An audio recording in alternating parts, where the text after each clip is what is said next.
ಇಲ್ಲ, ಇವತ್ತೇನು ಸಮಯ ನ್ಯೂಸ್ ವತಿಯಿಂದ ಇವತ್ತು ಇಡೀ ರಾಜ್ಯಾದ್ಯಂತ ರೈತರ ಪರವಾಗಿ ಏನೊಂದು ಲೋನ್ ತೀರ್ಸೋಂಥ ಒಂದು ಪ್ರಯತ್ನ ಮಾಡ್ತಾ ಇದ್ದಾರೆ. ನಿಜಕ್ಕೂ ಇದು ಸಾಗಲಿಲ್ಲ. ಯಾಕೆ ಅಪ್ರಿಷಿಯೇಟ್ ಮಾಡ್ಬೇಕು, ಯಾಕಂದರೆ ಇವತ್ತು ಇಡೀ ದೇಶದಲ್ಲಿ ರೈತರ ಸಂಕಷ್ಟ ಭಾಳಷ್ಟಿದೆ. ಇವತ್ತು ಎಲ್ಲ ಜನ ಮುಂದೆ ಬಂದು ಇವತ್ತು ರೈತರ ಸಂಕಷ್ಟದಲ್ಲಿ ಇವತ್ತು ಭಾಗಿಯಾಗಬೇಕು. ಯಾಕಂದರೆ ಇವತ್ತು ಸರ್ಕಾರಗಳು ಇವರು ಕೈ ಕಟ್ಕೊಂಡು ಕುಂತಿದ್ದಾವೆ.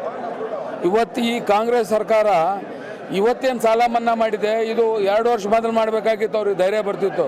3,000 ಜನ ಇವತ್ತು ರೈತರು ಆತ್ಮಹತ್ಯೆ ಮಾಡ್ಕೊಂಡಿದ್ದಾರೆ. ಅಂಥದ್ರಲ್ಲಿ ಇವತ್ತು ಮಾಡಬೇಕಾದ್ರೆ ಸಂಪೂರ್ಣ ಸಾಲ ಮನ್ನಾ ಮಾಡಬೇಕಾಗಿತ್ತು. ಇಂಥವೆಲ್ಲ ತಮ್ಮ ಹಿಡನ್ ಎಜೆಂಡಾ ಇಟ್ಕೊಂಡು ಇವತ್ತು ರೈತರಿಗೇನು ತೊಂದರೆ ಕೊಡ್ತಾ ಇದ್ದಾರೆ. ಮತ್ತು ಇವ್ರನ್ನು ಖಾಸಗಿಯಾಗಿ ಇವತ್ತು ರೈತರ ಪರವಾಗಿ ಏನಿದು ಅಭಿಯಾನ ನಡೆಸಿದ್ರಿ, ನಿಜಕ್ಕೂ ಇದು ಒಳ್ಳೆಯದು ಅಂತೇಳಿ ಮತ್ತು ನಿಮ್ಮ ಅಭಿಯಾನಕ್ಕೆ ಯಶಸ್ಸು ಸಿಗಲಿ ಅಂತೇಳಿ ನಾನು ಭಾವ.